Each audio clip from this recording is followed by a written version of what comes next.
Hello students, मैं doctor Radha Solanki, assistant professor in business administration, government MS college, BCom part second year की इस class में आज आपका स्वागत है।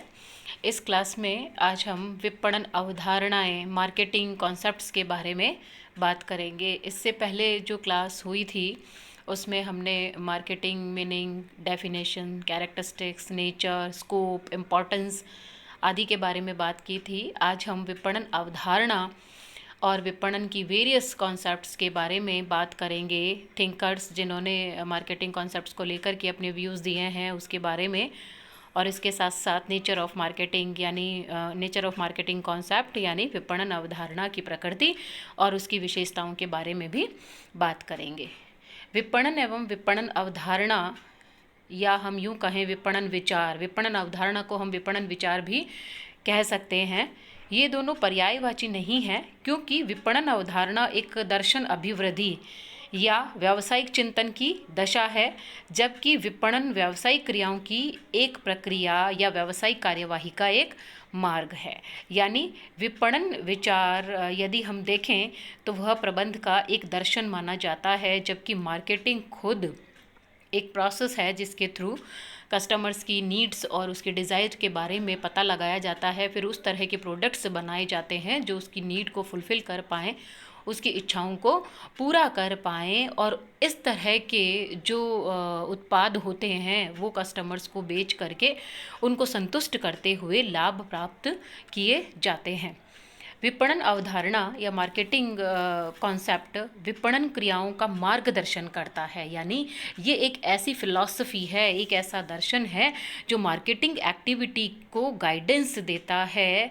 यानी विपणन विचार संस्था की ऐसी स्थिति है जो अपने ग्राहकों की आवश्यकता की पूर्ति के लिए कार्य करती है। प्रबंधकीय प्रणाली दृष्टिकोण के आधार पर ये निर्णय लेती है। समस्त विपणन क्रियाओं का ये एकीकरण यानी इंटीग्रेशन करती है, उनका समन्वय करती है, कोऑर्डिनेट करती है, ताकि ऑल ओवर जो मार्केटिंग एक्टिविटीज़ हो रही हैं वह इंस्टीट्यूशनल गोल को अचीव कर पाएँ और लॉन्ग टर्म में मैक्सिमम प्रॉफिट गेन करते हुए अपने इंस्टीट्यूशन को और आगे प्रोग्रेस की तरफ ले जाए। विपणन अवधारणा की डेफिनेशन को समझने के लिए हम आज तीन जो थिंकर मार्केटिंग के हुए हैं उनकी डेफिनेशन का भी अध्ययन करेंगे, जिसमें फिलिप कोटलर है, स्टेंटन है, कंडेफ स्टिल एवं गोवोनी है। तो सबसे पहले मैं कंडेफ स्टिल एवं गोवोनी की परिभाषा आप लोगों को बताना चाहूँगी। उन्होंने कहा है, मूलतः विपणन अवधारणा वह प्रबंध दर्शन है, मतलब उनके मुताबिक basically the marketing concept is a philosophy of management जो इस अवधारणा को अपनाने वाली कंपनियों के विपणन प्रयासों के प्रबंध को सफलतापूर्वक प्रभावित करता है। Basically, the marketing concept is a philosophy of management that strongly influences the management of marketing efforts in those companies adopting it. मतलब कंडेफ स्टिल एंड गोवोनी कहते हैं कि मार्केटिंग कॉन्सेप्ट एक फिलॉसफी है, प्रबंध का एक ऐसा दर्शन है। इस दर्शन को अपनाने वाली कंपनियां अपने मार्केटिंग एफर्ट्स से अपने प्रबंध को सक्सेसफुली करती हैं और अपने कस्टमर को सेटिस्फाई करती हैं। इसी के साथ स्टेंटन कहते हैं, विपणन विचारधारा व्यवसाय का एक दर्शन है। उनके मुताबिक ये एक बिजनेस फिलॉसफी है जो ये कहती है कि ग्राहकों की आवश्यकता की संतुष्टि ही संस्था के अस्तित्व का आधार मानी गई है। और वे ये भी कहते हैं कि कंपनी की जितनी भी उत्पादन, इंजीनियरिंग, वित्त एवं विपणन आदि एक्टिविटीज़ होती हैं, जो क्रियाएं होती हैं, उनका सिर्फ और सिर्फ उद्देश्य कस्टमर सेटिस्फैक्शन होता है और उस सेटिस्फैक्शन के द्वारा ही प्रॉफिट गेन करना होता है। फिलिप कोटलर इस संबंध में कहते हैं कि विपणन अवधारणा इस मान्यता पर आधारित है कि संगठनात्मक लक्ष्यों का आधार लक्ष्य बाजार की आवश्यकताओं और इच्छाओं का निर्धारण करना है। जो टारगेट मार्केट है उसकी इच्छाओं और आवश्यकताओं का निर्धारण है। टारगेट मार्केट मीन्स जहां हमारे कस्टमर या कंज्यूमर रहते हैं वही हमारा टारगेट मार्केट होता है। तो उनकी आवश्यकताओं और इच्छाओं का निर्धारण करना तथा उन्हें अपने प्रतिस्पर्धियों की अपेक्षा अधिक प्रभावी एवं कुशल ढंग से संतुष्ट करने में ही निहित है। ये यहाँ ये कहना चाहते हैं कि जो टारगेट मार्केट है, जहाँ हमारे कस्टमर रहते हैं, उनकी इच्छाओं और आवश्यकताओं का पता लगाना और उनकी इच्छाओं और आवश्यकताओं को संतुष्ट करने के प्रयास हमारे कॉम्पिटिटर्स के कंपैरिजन में बेहतर होने जरूरी हैं, ताकि हम मार्केट में टिक पाएँ।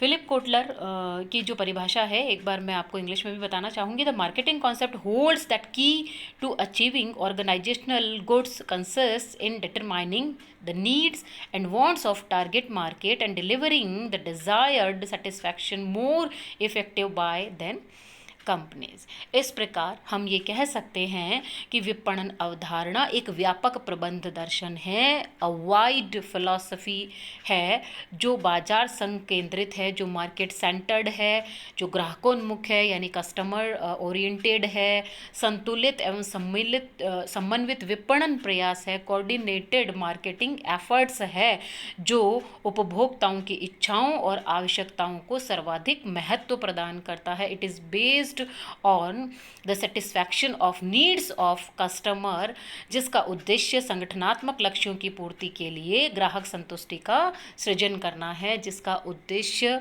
कस्टमर सेटिस्फैक्शन को क्रिएट करना है। मोर सेटिस्फैक्शन मोर प्रॉफिट के कॉन्सेप्ट को लेकर के ये मार्केटिंग कॉन्सेप्ट काम करते हैं। अब हम इसके नेचर के बारे में बात करेंगे, इसके कैरेक्टरिस्टिक्स के बारे में बात करेंगे। तो इसमें सबसे पहला पॉइंट मैं लेना चाहूँगी, बिजनेस फिलॉसफी, व्यावसायिक दर्शन। विपणन अवधारणा को व्यावसायिक दर्शन कहा जाता है। विपणन अवधारणा एक व्यावसायिक दर्शन है, वो इसलिए कि यह व्यवसाय और विपणन को एक बना देता है, पर्यायवाची मानता है, जिसका मतलब एक माना जाता है।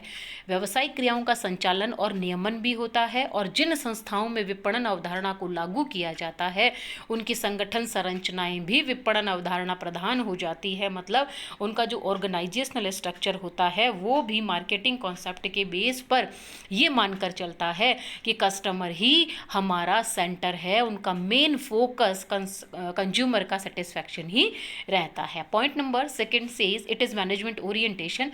यह प्रबंध अभिस्थापन है। विपणन अवधारणा एक प्रबंध अभिस्थापन है जो ये कहती है कि विपणन अवधारणा, या हम यूं कहें कि जो मार्केटिंग की एक्टिविटीज़ है उसका लक्ष्य ग्राहकों की इच्छा आवश्यकता का पता लगाना तो है ही साथ ये अपने प्रोडक्ट के लिए प्राइस डिटर्मिनेशन भी करता है, और इसके अलावा यह प्रत्येक काम के लिए अलग अलग प्लान करता है और उसको कंट्रोल भी करता है। और इसके साथ साथ इसके जो कॉम्पिटिटर है उन कॉम्पिटिटर्स की तुलना में यह खुद और अधिक एफिशिएंटली अपनी जो एक्टिविटीज़ है उसको फुलफिल करने की कोशिश करता है, ताकि वह कंपटीशन में पीछे न रह जाए। पॉइंट नंबर 3 कहता है कस्टमर सेंटर्ड, ग्राहक केंद्रित। जैसा कि हम जानते हैं मार्केटिंग कॉन्सेप्ट सिर्फ और सिर्फ ग्राहक को ही सेंटर में मानता है।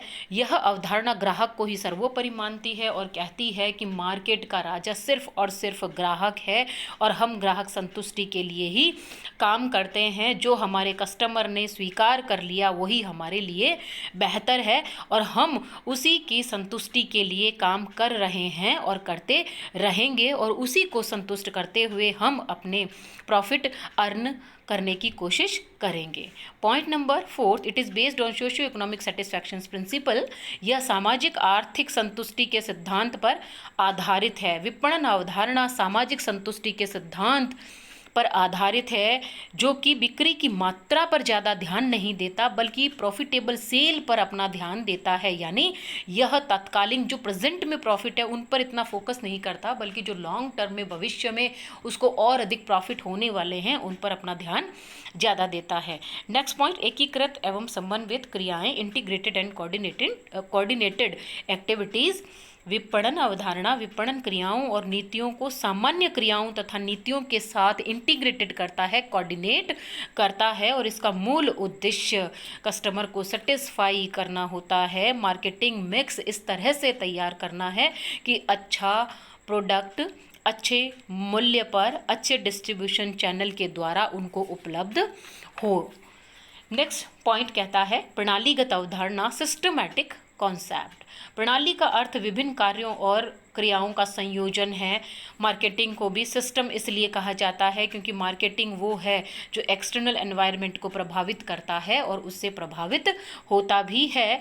इसलिए इसमें एक निश्चित क्रम से उद्देश्यों को प्राप्त किया जाता है। सबसे पहले ग्राहक की आवश्यकता का पता लगाना, फिर उसके अनुसार उत्पादन करना, फिर उस उत्पादन को मांग के अनुसार ग्राहक तक पहुंचाना, फिर ग्राहक संतुष्टि के द्वारा लाभ कमाना। इसलिए इसे हम सिस्टमैटिक कॉन्सेप्ट भी कहते हैं। नेक्स्ट पॉइंट है प्रॉफिटेबल सेल, लाभदायी विक्रय। विपणन अवधारणा बिक्री की मात्रा पर ध्यान नहीं देती, जैसा मैंने आपको अभी थोड़ी देर पहले बताया। ये प्रॉफिटेबल सेल पर अपना फोकस करती है। ये कहती है कि मुझे वर्तमान में चाहे मुझे लाभ कम हो, लेकिन मैं भविष्य में या लॉन्ग टर्म प्रॉफिट पर फोकस करना चाहता हूं। इसलिए हर मार्केटियर प्रॉफिटेबल सेल पर ही अपना ध्यान केंद्रित करता है। नेक्स्ट पॉइंट, बाजार अध्ययन, मार्केट स्टडी। विपणन अवधारणा बाजार अध्ययन पर विशेष ध्यान देती है क्योंकि बाजार अध्ययन इसे मार्केट से कंसर्निंग कई सारी इन्फॉर्मेशन देता है, कस्टमर की नीड के बारे में बताता है, उसके बाइंग बिहेवियर के बारे में बताता है। तो मार्केट स्टडी पर मार्केटिंग कॉन्सेप्ट विशेष फोकस करता है ताकि इन्हें पहले से ही ये पता चल जाए कि ग्राहक क्या चाहता है और उसी के अनुसार वह उत्पादन करे। नेक्स्ट पॉइंट, सार्वभौमिक अवधारणा, यूनिवर्सल कॉन्सेप्ट। विपणन अवधारणा सार्वभौमिक है क्योंकि ये बिजनेस और नॉन बिजनेस ऑर्गेनाइजेशन दोनों पर समान रूप से लागू होती है, चाहे बिजनेस छोटा है, बड़ा है, चाहे वो मध्यम है, लोकल है, नेशनल है, इंटरनेशनल लेवल का है। ये समस्त प्रकार के ऑर्गेनाइजेशन पर लागू होती है।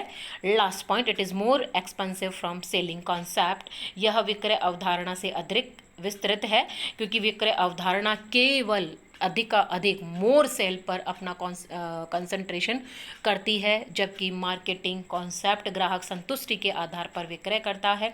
विक्रय अवधारणा केवल सेल तक ही सीमित है, जबकि विपणन अवधारणा उत्पादों के उत्पादन से पूर्व और उसके बाद भी चलती रहती है।